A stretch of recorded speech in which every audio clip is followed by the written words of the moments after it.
Okay, so hi everybody, welcome back. Today we're going to be continuing our chapter 14 lecture on oscillations. And the next topic that I want to get into here is pendulums. So it turns out a pendulum is just another example of a simple harmonic oscillator. And we've been spending the last couple videos developing the mathematics to describe a simple harmonic oscillator. And in particular, we were looking at the mass spring system. But it turns out we can take pretty much everything we learned about the mass spring system and apply it to a pendulum. So that's what we'll be doing in this section here. So we'll start with a physical pendulum. A physical pendulum consists of a rigid object that oscillates about a pivot point under the influence of gravity. So here's what you should be picturing when it comes to a physical pendulum. We have some kind of rigid object. For the purposes of illustration, I'll say it's a baseball bat. And there's a pivot point. So imagine we drill a hole in the baseball bat here and attach it to some sort of axle so it's free to rotate around that pivot point. If we take this baseball bat and we displace it a little bit from its equilibrium position where it's hanging straight down, and then we let it go, we're going to see it oscillate back and forth like this. So that's a physical pendulum. Now, the assumption that we're going to make is that as it swings back and forth, there's no friction. So there's no friction between the actual object and this axle here. And also there's no air resistance as it swings through the air. So that's the assumption we'll be making. And under that assumption, basically what we're saying is the pendulum is not losing any energy as it swings back and forth. Okay, so there are a number of different variables that we're going to point out on this picture that are going to be relevant for deriving some of the features of a physical pendulum. The first one is big M. That's, of course, the mass of this object, whatever it happens to be. The moment of inertia of the object about this pivot point is also going to be relevant, and so that's going to be capital I. And another variable that's going to come into play is the distance between the pivot point and the object's center of mass. So if we have the pivot point here and the center of mass of the object somewhere down here, this distance d is the distance between those 2 points. Okay, now we want to keep track of the motion of this object so we can describe how the pendulum is swinging back and forth. And the way we'll do this is with an angle, which we'll call theta. So this vertical line is what we'll call our reference line. We'll measure the angle from this line, and then it just goes to where the object is.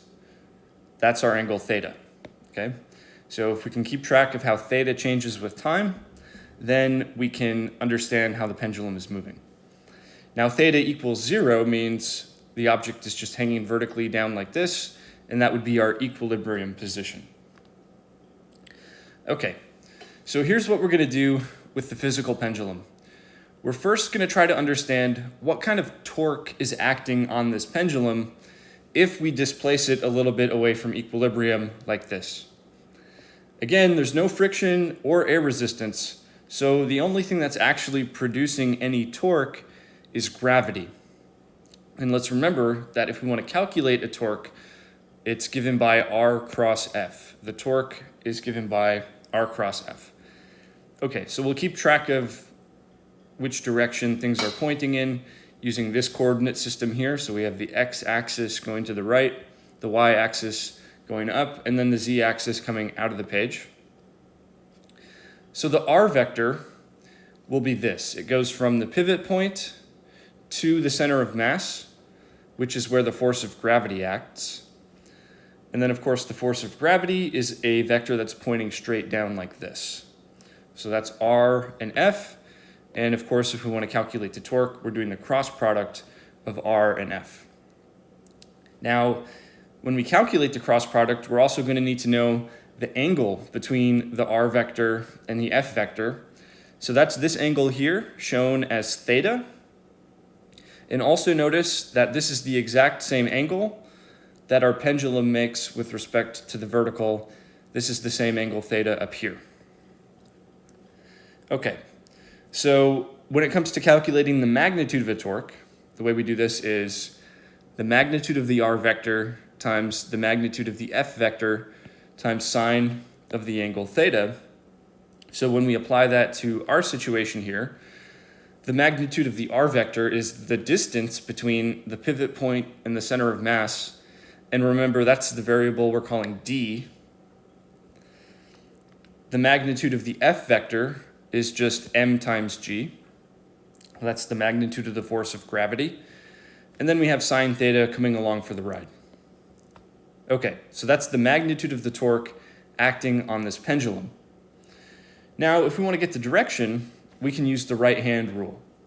So remember, you take your right hand and you point your fingers in the direction of the r vector. So try this out. Point your fingers of your right hand in the direction of r, and then curl those same fingers in the direction of f.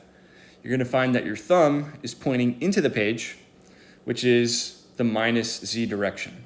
So this torque happens to be in the minus z direction. Okay, and what this is telling us is that this is a restoring torque.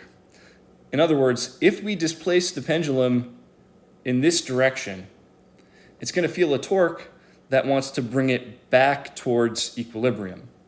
Okay, that's what it means to have a torque in the minus z direction.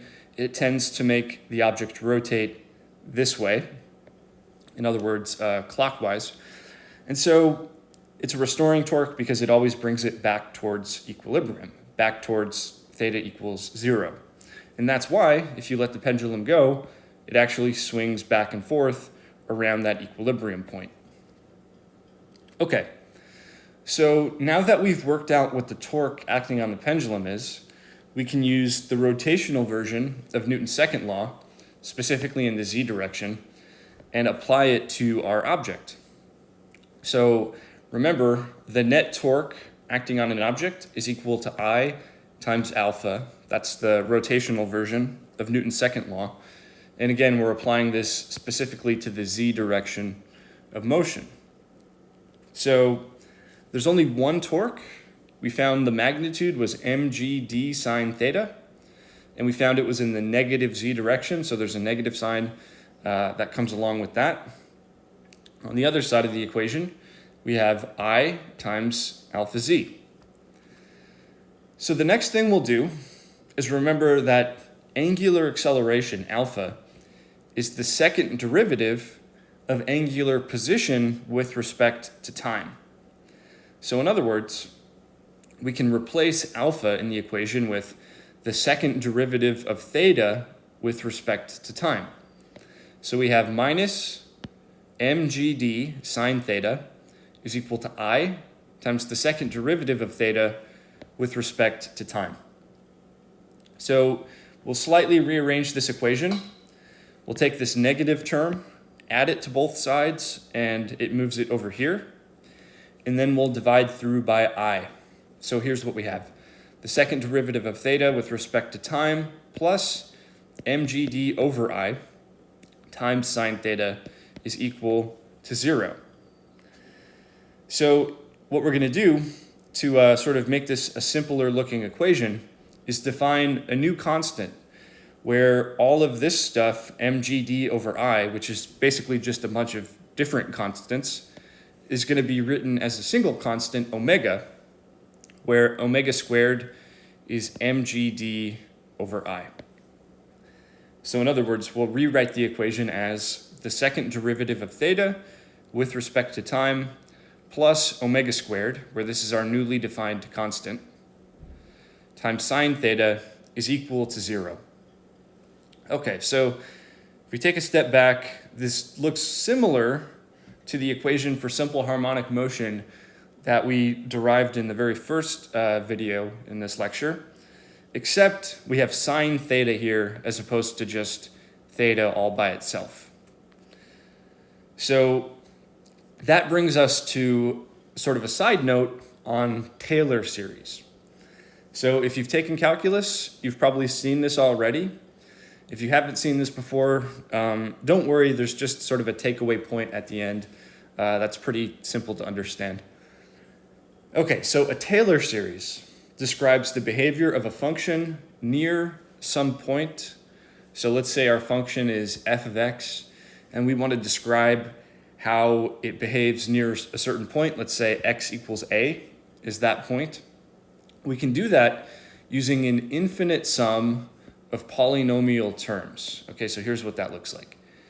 We'll have f of x is equal to f evaluated at that point a times the derivative of f, that's f prime, evaluated at point a, over 1 factorial times x minus a. And then we add to that the second derivative of f evaluated at a over 2 factorial times x minus a squared, and so on. This sum actually goes on forever, and we keep getting higher power terms. So the next would be x minus a to the third, and it would involve the third derivative of f in there. That's how a Taylor series is calculated. We're not going to concern ourselves with exactly how to calculate this. We're just going to look at a result. The Taylor series of the sine function near x equals 0, when we have x measured in radians, is given by the following. So in other words, if you calculate this series for the sine function where x is very close to 0, then we get sine of x is equal to x minus x to the third power over 3 factorial plus x to the fifth power over 5 factorial minus x to the 7th power over 7 factorial. And this sum keeps going forever. But we have something we can use here called the small angle approximation. So the idea is, if x is very small, meaning it's much, much less than 1 radian, then all of these higher power terms like x to the third, x to the fifth, x to the 7th, and everything that comes after that are going to be really, really small compared to the first term. Because remember, if I take a small number like 0.01 and then I take it to the third power, I get an even smaller number. And if I take it to the fifth power, I get an even smaller number than that. So basically, if x has a small value, all of these terms, all of these higher power terms are very, very small. And basically, we can ignore them and still get a pretty accurate answer. So therefore, when angles are small, we can approximate the sine function in the following way. We can say sine x is approximately just equal to x. In other words, we just keep the first term and ignore all the others. And this works pretty well as long as the angles are small. And that means x is much, much less than 1 radian.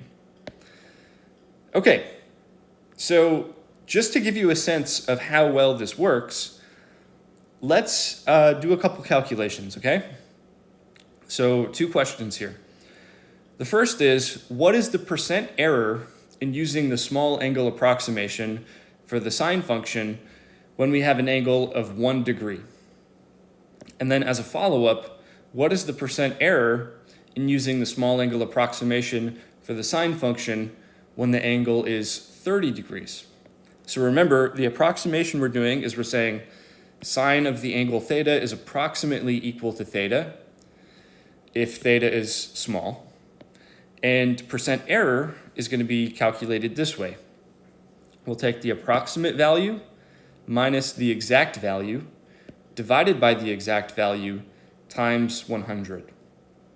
So try this out. See if you can calculate these percent errors. Pause the video and then come back to it and we'll go through it together. Okay, so let's work this out. Let's say we have an angle of theta equals 1 degree. So the exact value of sine theta would just be sine of 1 degree. So if you punch that into your calculator, here's what you will get. You'll get 0.017452. Now the approximate value is, again, when we use the small angle approximation, sine theta is approximately equal to theta. theta has to be measured in radians for this to work. So we'll just have theta measured in radians. So we'll take 1 degree and convert it to radians. So remember, there are 360 degrees for every 2 pi radians. And if you compute that, it's just 2 pi over 360.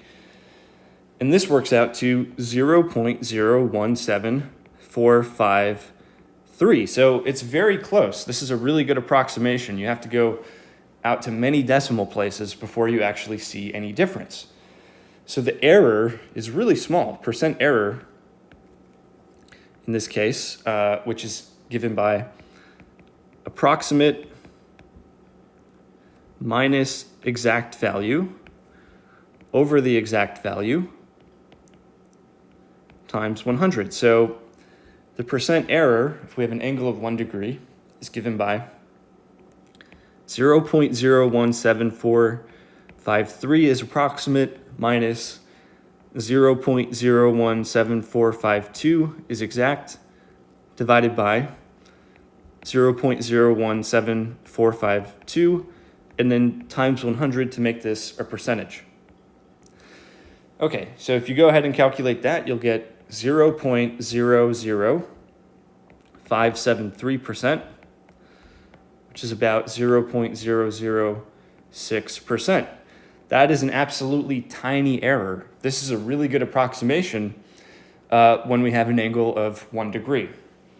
It's actually, just to give you a sense, this is better than 1 part in 10,000, okay? However, if we go to an angle of 30 degrees, so for theta equals 30 degrees, the approximation is not quite as good. And so, again, the exact value is just sine of theta. So if we take sine of 30 degrees, that's exactly 0.5. The approximate is theta in radians. So we'll take 30 degrees now and convert that to radians. Using the same conversion factor, we have 2 pi radians for every 360 degrees. And this turns out to be 0.524. So it's still pretty close, right? But it's not as close as it was before. So what we're seeing here is that if you increase the angle, of course, the small angle approximation is getting worse. So the percent error in this case is going to be 0.524. That's the approximate value. Minus 0.5, that's exact, over 0.5, that's the exact value again, times 100, which works out to 4.8% or about 5%. So it's still not bad, but it's, again, nowhere near as good as the approximation for an angle of 1 degree. So here, we're only better than about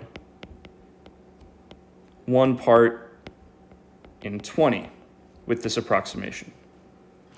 So the point is, as the angle gets bigger,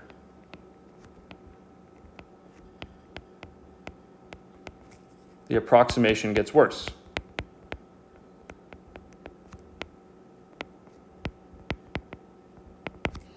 Okay?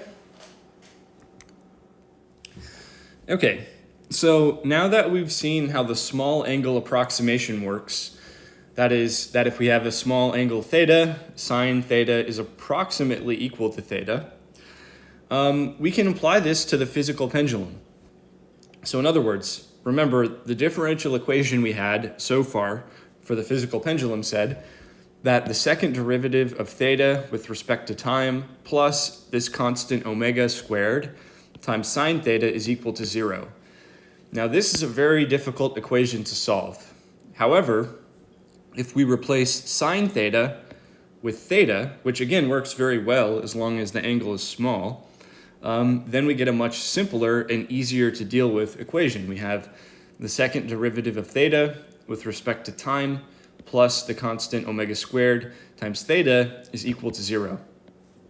So I want you to take a look at that equation, and hopefully it's looking familiar, hopefully it's ringing a bell, because this is the differential equation that describes simple harmonic motion, and omega is the angular frequency. So in this case, we defined omega to be the square root of mgd divided by I. So this is the angular frequency for a physical pendulum. This tells you how fast it's oscillating back and forth. And so if we compare what we found here to what we derived previously for a mass spring system, you'll notice that the differential equations look very similar.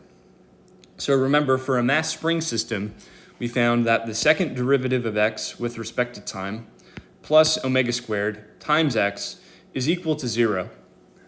That was the differential equation describing that motion. And in this case, omega was found to be the square root of k over m. So there are a couple differences here. Of course, there's a different formula for omega when you're dealing with a mass spring system versus a pendulum, where this is the formula for omega. But that's just a difference in what this constant here in the equation is. The other thing is, for the mass spring system, we kept track of position using the variable x. And for the pendulum, we're keeping track of the position using an angle theta. But other than that, these two equations have the same exact mathematical form. So we know that this equation we found earlier describes simple harmonic motion. It must be the case that this equation we just derived for the pendulum also must describe simple harmonic motion. So that's how we know we're talking about simple harmonic motion when it comes to the pendulum. So for small oscillations, the angular position of the pendulum is going to be described by a sine curve, okay? It's going to be something that oscillates up and down according to a sine curve. And the period of that oscillation is going to be given by 2 pi over omega. Remember, this is the formula for the period that we derived earlier. So if we plug in this for omega, what we're going to get is the period is 2 pi times the square root of I divided by mgd.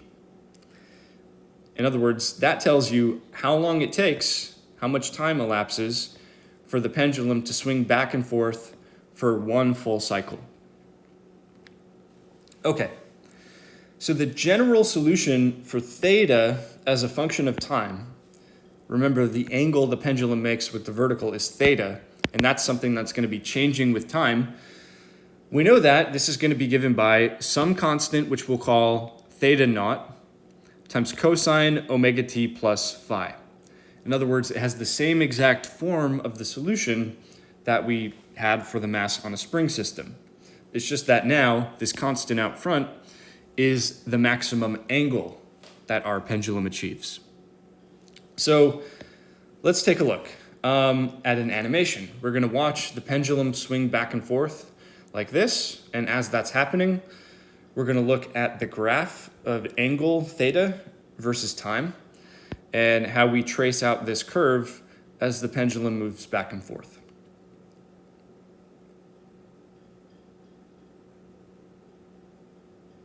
Okay, so notice that we start at the maximum value of the angle, which is theta naught, and then as the pendulum swings the other way, theta becomes negative, so now we swing to negative theta naught here, and then we swing back to the original position, which is theta naught, and that cycle just repeats over and over again.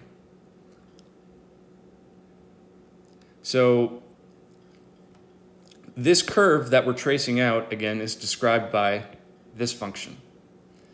So theta naught is what we call the amplitude. Phi is what we call the phase angle. So that's the same as before. And the angular frequency, omega, is the square root of mgd divided by I, which again tells you how fast this thing is oscillating. Now the period of the oscillation we can actually identify on this graph because This is the time axis. And if we take a look at how much time passes before we go back to our original position, that would be the period. So the time that passes between two peaks, in other words, on this graph, would be the period of the oscillation. And we found a formula for that. For the physical pendulum, it's 2 pi times the square root of I divided by mgd. So that's how we would calculate this period for any given physical pendulum. Okay, so with that said, let's do an example. So let's say we have a meter stick, which we can consider to be a uniform beam, which is fixed to a frictionless axle at its end, so that initially it's hanging vertically. We come along and we give this meter stick a light push so that it begins to undergo simple harmonic motion, oscillating back and forth about that equilibrium position. The question is, what is the period of that motion in seconds? In other words, how long does it take to undergo one full oscillation back and forth? So the formula we derived for the period is given right here. It's 2 pi square root I divided by mgd. And we'll also recall something that we derived back in chapter 10. The moment of inertia of a uniform beam that rotates about its end like this is 1/3 ml squared. So using all of that, try to work out the period in seconds. So pause the video, see if you can get this, and then we'll go through it together.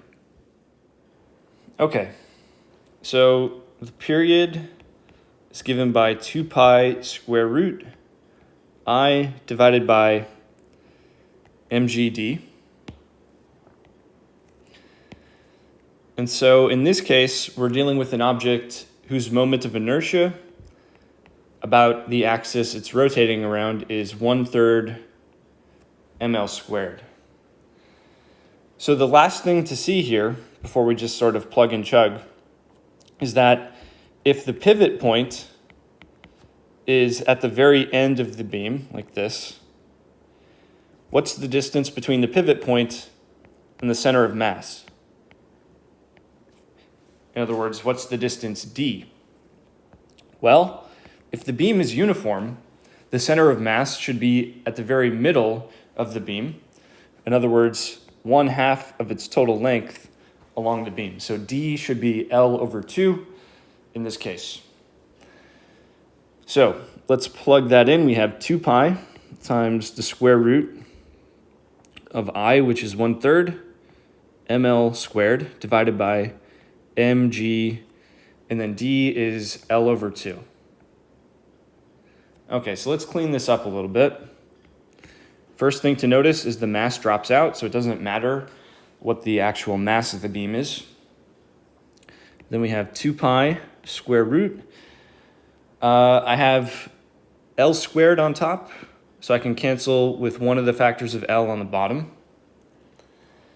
Okay, then I basically have a 3 on the bottom, a G on the bottom, an L on the top, and then this factor of 2 also goes to the top. So I have square root of 2L divided by 3G times 2 pi.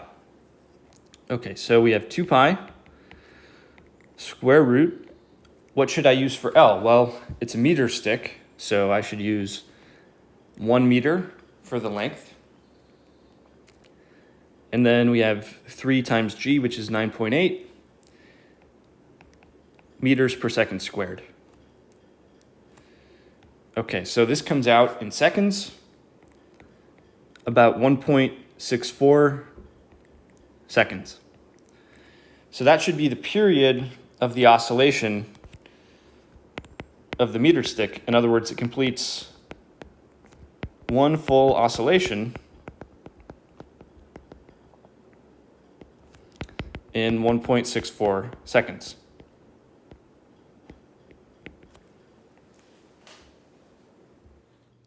So for this example, I thought we would actually test out the calculation we just did and actually run the experiment and see if it does in fact come out the way we expect. So here I have a meter stick, it's pivoting off its end, and so I can set it in motion into simple harmonic motion if I displace it a small amount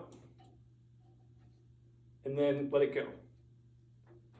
Okay, so that's what we're going to do. We're then going to time it, and we're going to see how long it takes to undergo 10 complete oscillations. All right, so here we go. So now it's in its initial position, letting go.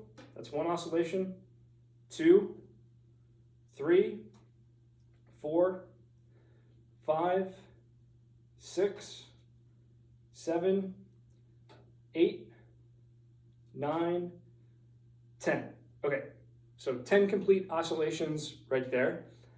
Now, the time I got for 10 oscillations was 16.59 seconds. So the period for a single oscillation is just this divided by 10. So about 1.66 seconds is the period we got experimentally. Now that's in pretty good agreement with what we calculated. So again, these equations are accurate. They do actually describe simple harmonic motion in an accurate way. Okay, so here's another question for you. This one is a little bit more conceptual. Consider the following scenario.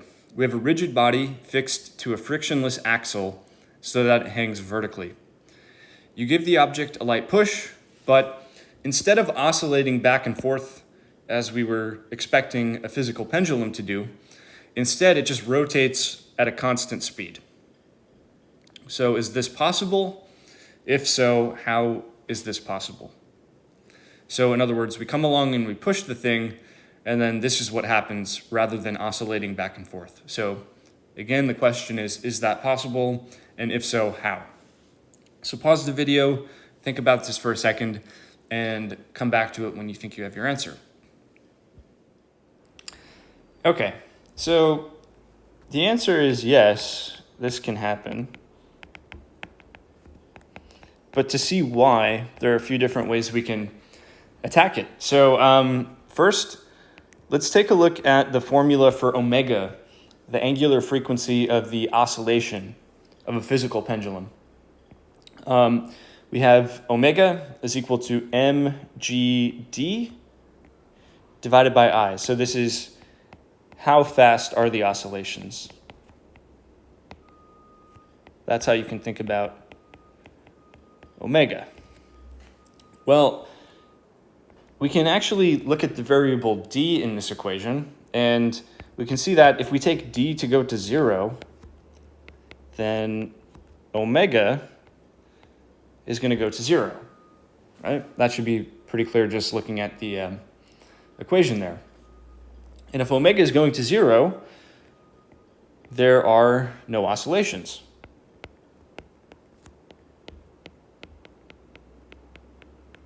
So it's not oscillating back and forth in this case. Well, what does it mean for d to go to 0? This means set the pivot point to be exactly at the center of mass.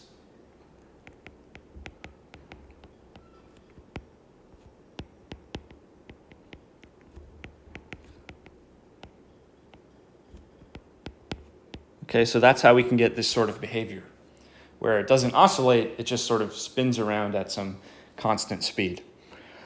There's another way to see this, which is to think about the torque acting on a physical pendulum. Remember, torque is given by R cross F. And for a physical pendulum, whatever the shape happens to be, let's say it's this kind of thing, we put the pivot point somewhere, and then the center of mass is typically going to be offset.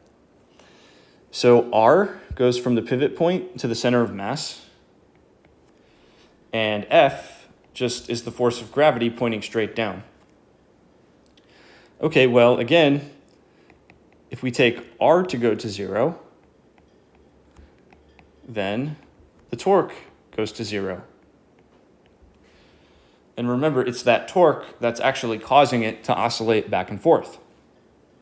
So setting R to 0 is the same thing we said earlier. we're setting the pivot point to be exactly at the center of mass.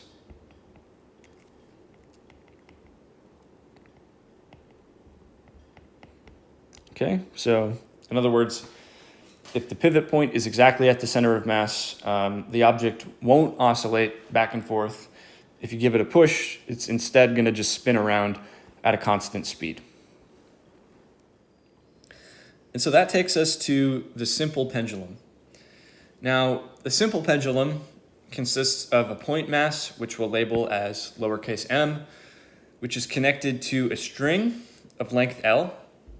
So one end of the string, of course, has the point mass, and the other end is just some fixed point of attachment.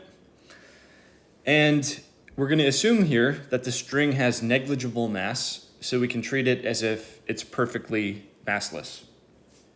So this is basically just a special case of the physical pendulum where our object is just a point mass. So remember, the moment of inertia for a point mass is the mass times the distance from the axis of rotation squared. So in this case, we're pivoting or rotating about this point up here. So the distance between the mass and the axis of rotation would be L. So therefore, the moment of inertia, I, is going to be given by m times L squared. Now, the distance between the pivot point, which is up here, and the center of mass, which would be just where the point mass is located, would be the same as the length of the string. So, in other words, d, the distance from the pivot point to the center of mass, is just equal to L, the length of the string, if we're dealing with a simple pendulum. So, if we take the formula for the period of a physical pendulum that we defined earlier to be 2 pi times the square root of I divided by mgd, and then simply replace I with m times L squared, and replace d with L, this is what we get. And we can see that we can simplify this by canceling out the masses and canceling out one factor of L, which will give us, when we simplify this, 2 pi times the square root of L divided by G. So that would be the period of a simple pendulum. So if you just have a mass connected to a string that has negligible mass, the period of that pendulum is only going to depend on the length of the string and the strength of gravity, which is given by G. So that's how this works for a simple pendulum. So there's another type of pendulum that I'd like to talk to you guys about real quick, and it's called a torsional pendulum. And this is a little bit different from the physical pendulum because here what we have is some kind of rigid object with moment of inertia I. So for example, we could have a disc like this, and that object is suspended from a wire, which is attached to some fixed point up here. So in equilibrium, the disc is not going to be moving, and the wire is not going to be twisted in any particular direction.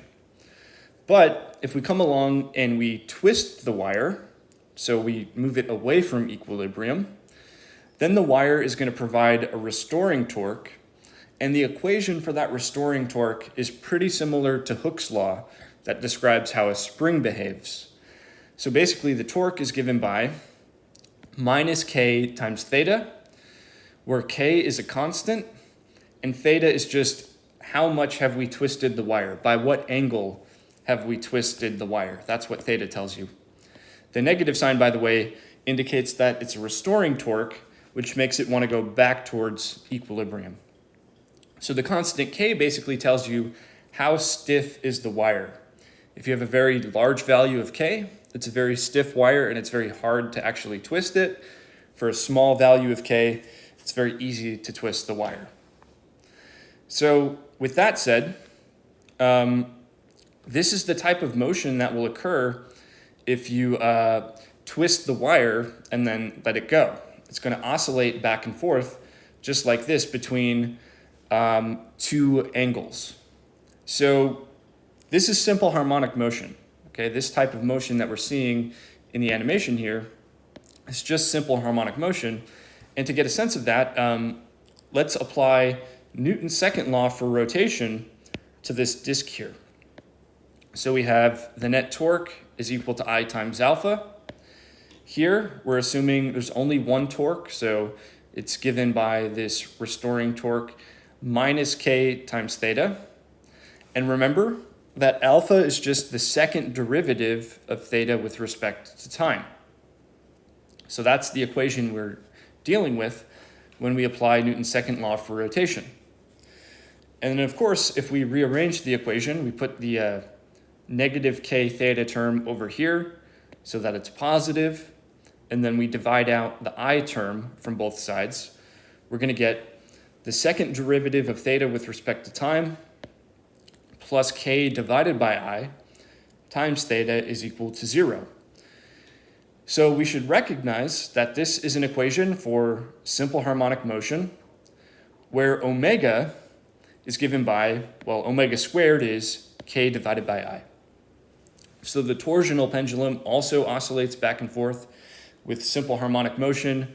The angular frequency omega is given by this. Okay, omega squared is k over I. All right, so that's how we deal with a torsional pendulum. Okay, so next, let's talk about the relationship between simple harmonic motion, that's the motion of an object that oscillates back and forth in some way, and circular motion, something moving in a circular path at a constant speed. So it turns out there is a relationship between these two types of motion, and if we understand how they're related, we can get more insight into simple harmonic motion and how it works. So let's get into that. So to understand this relationship, I want us to take a look at a specific example. And this example might look a little bit strange, but trust me, this is going somewhere, so follow along. The example here is falling through the earth. So what I want you to imagine is we have a hole that's dug all the way through the center of the earth and then out the other end. So basically, you have a clear shot to go to the other side of the earth if you just jump into that hole. So if you were to jump into that hole, what kind of motion would your body undergo? Well, surprisingly, the answer is you would undergo simple harmonic motion oscillating around the center of the earth like this. And to get a rough sense why, let's remember that the force of gravity that you feel is always towards the center of the earth. Okay, so this is your force of gravity when you're up here. But now let's say you've already gone past that point and you're over here. The force of gravity is now going to be pointing the other way towards the center of the earth like this. Okay? So you jump into the hole, and for a while, your body is being pulled straight down towards the center of the earth. So this entire time, you're accelerating, you're going faster and faster until the point where you reach the center of the earth. And since there's just a hole here, you overshoot that point. And as soon as you're past this point, now the force of gravity is pointing up. Okay, so it's again just pointing towards the center, which is now up. So during the second half of your motion, over here, you're slowing down. You go slower and slower and slower until you reach this point. And at that point, you come to a stop, and then you go back, and then you repeat that motion. So it's back and forth, oscillating about the center of the earth. Okay, that's the type of motion that's going to happen. So to understand this in a little bit more detail, here's how we're going to set up the problem. Little m is going to represent your mass. Big M is going to represent the mass of the Earth. Capital R is going to represent the radius of the Earth, so that's the distance from the center to the edge of the Earth, like this. And lowercase r is going to represent your radius. So in other words, what is your distance from the center of the Earth? Okay, so we have two different masses, one for you, one for the Earth. and we have 2 different radii as well, okay? So if we want to understand how you're moving when you jump into this hole, we can apply Newton's second law to your body and then solve for the motion. So in other words, we're going to use F equals ma applied to you. All right, well, the only force acting on your body is going to be the force of gravity. We're going to assume there's no friction or air resistance or anything like that, just gravity as you move in this hole. So the important thing to understand about the force of gravity when you're actually inside of the Earth like this is that the force of gravity only depends on the mass of the Earth within your radius. Okay, so remember, your radius is little r. The force of gravity acting on your body only depends on the mass of the Earth inside of that radius. So the mass here, any mass outside of your radius does not exert a force of gravity on you. Okay, it's only the mass within your radius that matters. So if we write out a formula for the force of gravity acting on your body, it's going to be given by this. Remember, the magnitude of the force is big G, that's the gravitational constant, times little m, that's your mass, times big M, and we're only including, again, the mass of the Earth within radius r, so that's what this is saying, divided by r squared, where that's your distance from the center. Now, to indicate the direction of the force, which is in towards the center, we say that the direction is minus r hat.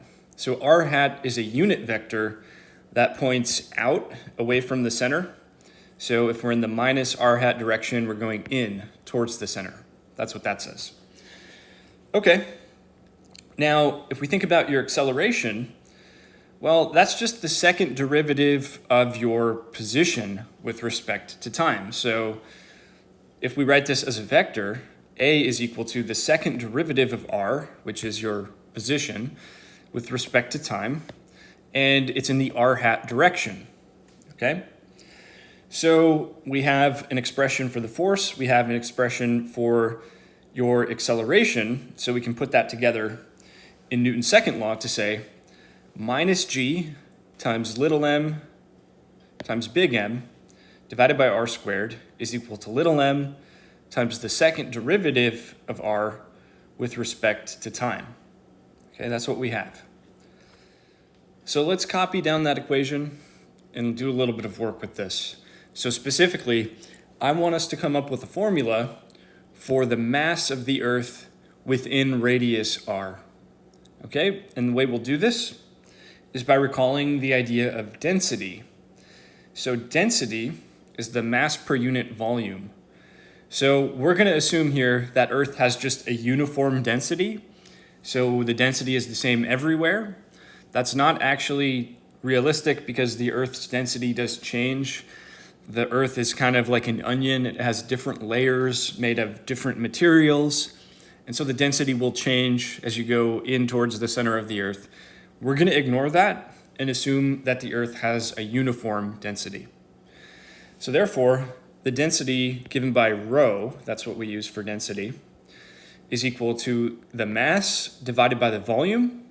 And specifically, I'm talking about the mass within radius r divided by the volume within radius r, which gives us, if we solve for the mass within radius r, that's equal to the density assumed to be uniform times the volume within radius r.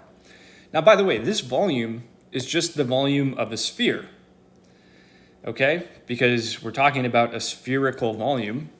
The volume is given by 4/3 times pi times r cubed. So therefore, the mass of the Earth within your radius can be thought of as the density times 4/3 pi r cubed. That's the volume of the sphere. Okay, now let's plug that into the second law equation that we came up with up here and then see what we get, okay? So first of all, we have minus g little m divided by r squared. And then the mass big M we can replace with what we just found here, which is rho times 4/3 pi r cubed. And that equals m times the second derivative of r with respect to time. That's what we get when we make this substitution. And to simplify that a little bit, notice how we can cancel out the mass here and here, the little m. We also can cancel out this factor of r squared, and we'll just have r on the top. So on the left side of the equation, we have minus 4/3 pi times g times rho times r. And on the right side, we have the second derivative of r with respect to time. To rearrange that a little bit, let's take this negative term over here to this side. And then what we have is the second derivative of r with respect to time plus 4/3 pi times g times rho times r is equal to 0. Okay, so we should recognize, just based on the form of that this is an equation, a differential equation that describes simple harmonic motion, because we have the second derivative of r here, and then we just have r by itself here. So r by itself right here. And then multiplying r is just a bunch of constants. These are all just constants. So this has the form of a differential equation for simple harmonic motion. So again, just starting with what we found on the previous slide, we can redefine these constants, 4/3 pi times g times rho, and we can call that just omega squared, okay? Just for simplicity, where omega squared, again, is equal to 4/3 pi times g times rho. That's actually the frequency of the simple harmonic motion. That's the angular frequency omega. So remember that the period of simple harmonic motion is given by 2 pi divided by omega. So the period of this motion, in other words, how long does it take from the moment you jump into this hole until you return to your starting position? How long will that take? We can calculate that using 2 pi over omega, which is 2 pi divided by, okay, we want to take the square root of this and then 1 over that. So we have 3 on top now, and then 4 pi g rho on the bottom here. And we're square rooting that, as I said before. So basically, to calculate this period, we only need to know 2 numbers, g and rho. That's it. But let's simplify this expression a little bit. So you see how we have 2 pi out here? I can actually bring that inside of the radical by squaring it. In other words, this is the same as putting 4 times pi squared inside of the square root. And so we can cancel out the 4's here. We can cancel out 1 factor of pi here and here. And we get something a little bit simpler, which is the square root of 3 pi divided by g rho. But again, it only depends on these 2 numbers. Okay, well, let's calculate it. The Earth, as it turns out, has an average density, rho, of 5.51 grams per cubic centimeter, or we can write this as 5,551 kilograms per cubic meter. That's the density of the Earth. That's rho. And g is the universal gravitational constant. This is 6.67 10 to the minus 11 newtons meters squared per kilogram squared. So let's simply plug those numbers in and calculate the period, and we'll see what we get. Okay, so the period that we're looking to calculate is given by the square root of 3 pi over g rho. And real quick on the side, let's just calculate rho, the density of the Earth. Where does this come from? Well, this would be the mass over the volume of the Earth. And since the Earth has a spherical shape, the volume is given by 4/3 times pi r cubed. That's the formula for the volume of a sphere. So the mass of the Earth is 5.97 times 10 to the 24 kilograms. Okay, and then we have on the bottom 4/3 pi. The radius of the Earth is 6,370 kilometers, or if we multiply by 10 to the 3, now it's in meters. And we have to cube that. We have to take that to the 3rd power. So calculate this and just verify that this comes out to 5,510. We have kilograms on top and then cubic meters on the bottom. So this is the density of Earth that we're using. So to put that in our formula, we have the square root. We have 3 pi. And then on the bottom, we have g, which is 6.67 times 10 to the minus 11. The units are newtons times meters squared per kilogram squared. And then we're multiplying that by rho, the density, which is 5,510 kilograms per cubic meter. All right, so the units here are getting a little bit crazy. Let's just verify how the units are coming out here. So we have, kind of on the side, we'll calculate what the units are. So we have the square root. Now from this first term, what do we have? We have newtons on the bottom. We have meters squared on the bottom, but then the kilogram squared goes to the top. And in the second term, we have kilograms on the bottom and then meters cubed going to the top.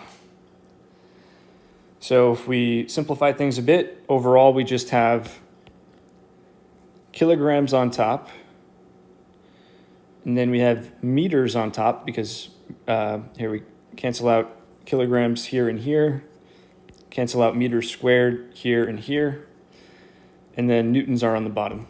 But remember, a newton is just a kilogram times a meter per second squared. So now we can cancel out kilograms and meters once again, and we're just left with seconds squared under the radical, which is just seconds. Okay? So the answer we're getting here for the period is in seconds, and it comes out to 5,060 seconds, which if we convert that to minutes, which is a little bit more useful to think about, 1 minute is 60 seconds. So we divide our result by 60, we get 84.3 minutes. So that's how long it's going to take for you to jump into this hole, go all the way through it to the other side of the Earth, and then come back. That's the round trip travel time.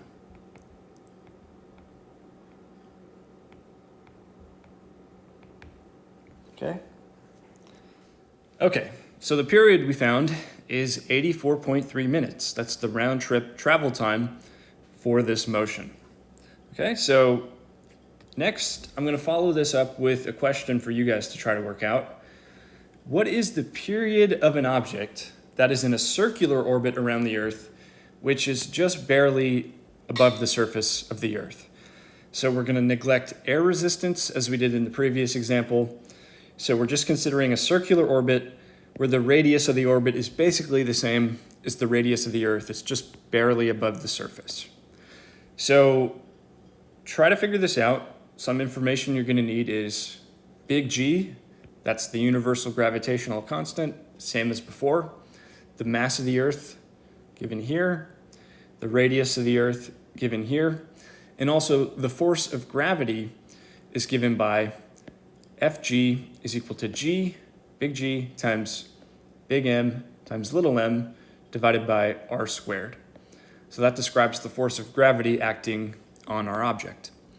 So again, see if you can find the period of this orbit and pause the video, come back to it when you think you have your answer. Okay, so let's draw a picture of this object in a circular orbit. So this dashed line here represents the orbit that the object is moving in. And this would be the center of the Earth, where I'm putting a little x. And the radius, capital R, is the radius of the orbit, which is the same as the radius of the Earth. Okay, so let's put the object over here. Let's say its mass is m, little m. And there's a force of gravity acting on it, which is attracting it to the center of the Earth. So we'll label that force Fg. Now, the object also has a velocity. It's moving tangent to that circular path. And the force and the velocity are at a nice right angle. So what we're going to do is apply Newton's second law to this object.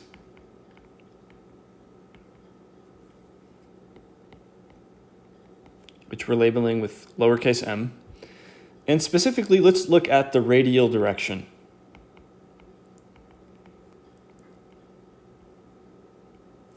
So we have the net force in the radial direction is equal to the mass of the object times its acceleration in the radial direction. So remember, the force is given by big G, big M times little m. So big M is the mass of the Earth, little m is the mass of the orbiting object, divided by r squared. That's the force of gravity, and we're assuming that's the only force. On the other side, we have little m, the mass of the orbiting object, and then we have the acceleration. So remember, if you're moving in a circular path at a constant speed, acceleration is given by v squared divided by r. So the acceleration is v squared over r. Okay, a couple simplifications we can make. Cancel out the small mass. Cancel out one factor of r here and here. And so we have v squared, that would be the speed of the object in its orbit, is equal to big G, big M divided by r. All right, so we want the period, so we're not quite there yet. The next thing to realize is that in one period, so that's the time t, the object travels circumference.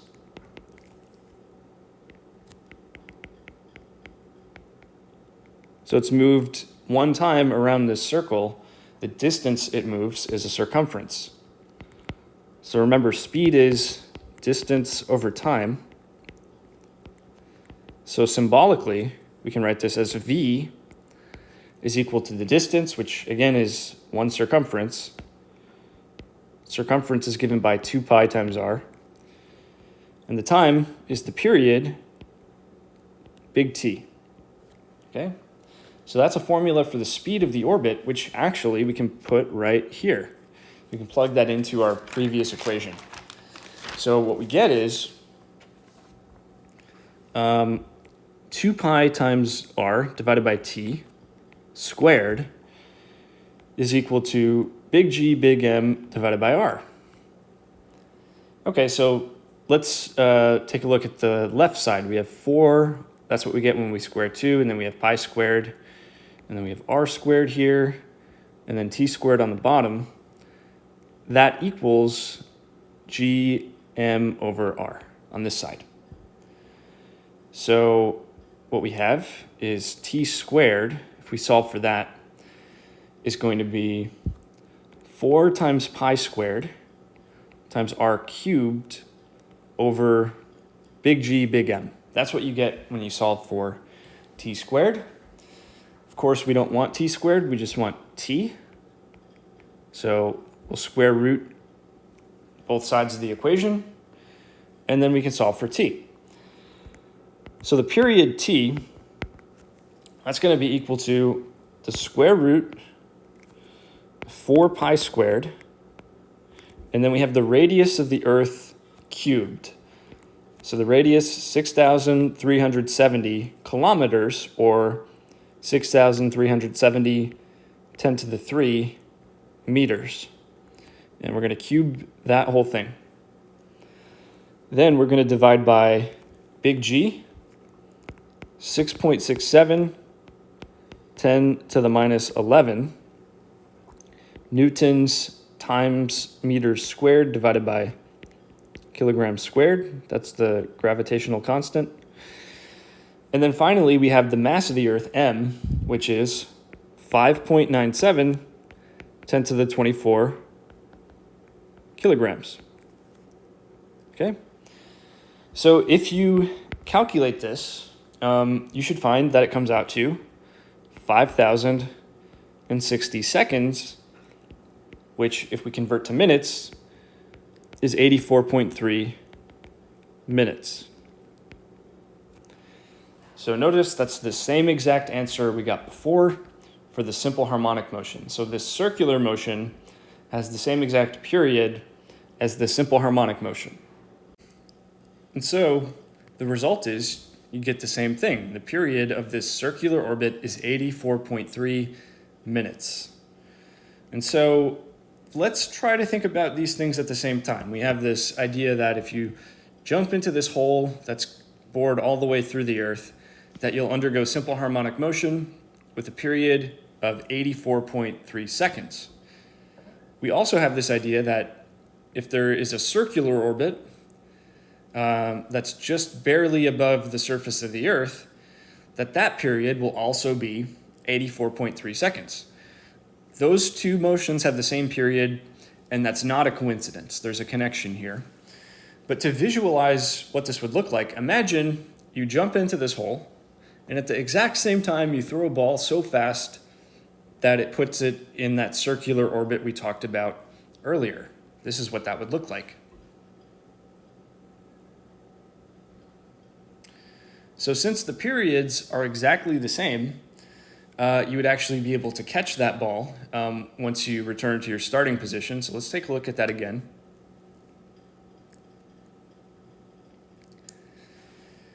So not only do these two motions have the same period, but I'd also like you to notice that if we keep track of the vertical position, just where is the ball, where is the person, they're actually lined up with each other vertically. Okay, so they're always at the same vertical position at any given time. Again, that's not a coincidence. Let's take a look at how these two motions are connected. And so that brings us to the main point of this section of the lecture. There's a relationship between simple harmonic motion and circular motion. And basically, we can say that simple harmonic motion is circular motion projected onto a line. So let me show you what I mean by this. I'm going to show you an animation where we have a black dot which is moving in a circle like this at a constant speed. Then we're going to look at the x and the y axes and project that black dot onto each one of those axes. So the black dot projected onto the x-axis is going to be shown in blue, and the black dot projected onto the y-axis is going to be shown in red. So try to notice how each one of these dots is moving. Notice how the black dot is moving in a circle, but also take note of how the red and the blue dots are moving along the y and the x-axes.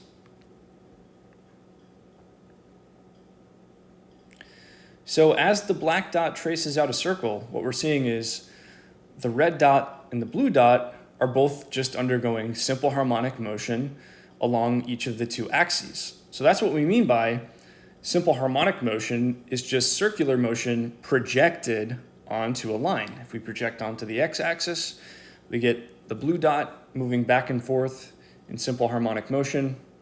If we project onto the y-axis, we get the red dot moving back and forth with simple harmonic motion. Okay, that's the idea. And so to work this out in a little bit more detail, I'm going to start by drawing that circle from before. And this will be the center. And we're at some point on the circle. Let's say we're over here. The radius of the circle, of course, goes from the center to that point. So that's the radius r. We can actually indicate also the x and y coordinates of that point. So this horizontal distance would be x, and this vertical distance would be y. And let's call this angle relative to the x-axis, let's call it theta. So we have a nice right triangle here, so we can actually work out what x and y are. Because remember, sine theta is equal to the opposite side divided by the hypotenuse. The opposite side in this case would be y. The hypotenuse would be the radius of the circle, r. So what does that tell us? Y is equal to r sine theta. And at the same time, cosine theta is equal to the adjacent side over the hypotenuse, which would be x divided by r. And that tells us x is equal to r cosine theta. Okay, well, theta is not just some constant. Theta is changing in time because we're moving around in the circle. So we're going to use angular kinematics, angular kinematic equations to describe how that is moving. So the equation I'm going to pull out here is theta equals theta naught plus omega naught times time plus 1/2 alpha t squared. Okay? Now in this case, there's no angular acceleration since we're moving in a circle at a constant speed. So we can set alpha equal to 0. And theta naught is just the starting position, so we can also just set that equal to 0. So theta is equal to 0 plus omega times time, and then plus 0 because we have no angular acceleration. So x is going to be r times cosine of theta, which is omega t. Okay, y is going to be r times sine of theta, which is, again, omega t.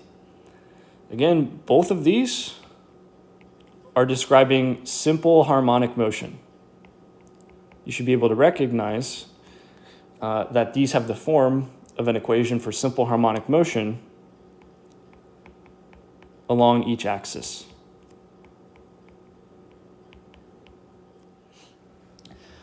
So I'd like to give you one more example just to drive the point home, which is a planet orbiting a star.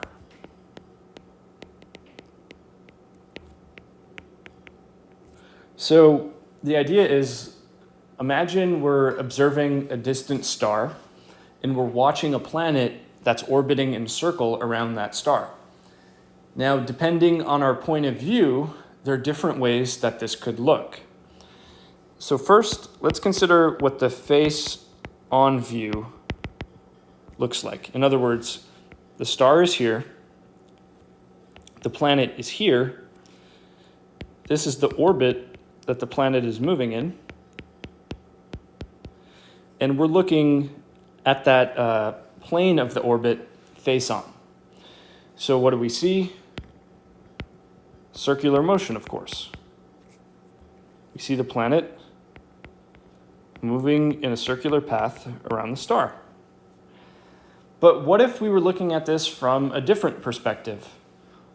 Okay, instead, what if we were looking at the orbit from the side, or edge-on view? Okay, so now we're looking at the orbit from the side. So this is what we see. The star is here, the planet is here. And so we're actually seeing a projection of that circular motion onto this dashed line. And in other words, we're seeing simple harmonic motion.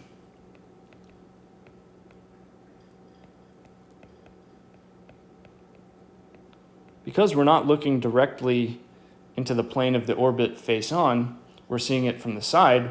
What we see is the planet just oscillating back and forth, okay? That's what it looks like from this point of view. And again, it's just another example of that relationship between circular motion and simple harmonic motion. So that's going to be it for this video. That's everything I wanted to cover here. In the next video, we're going to finish up chapter 14. But until then, Take care. I'll see you in the next one.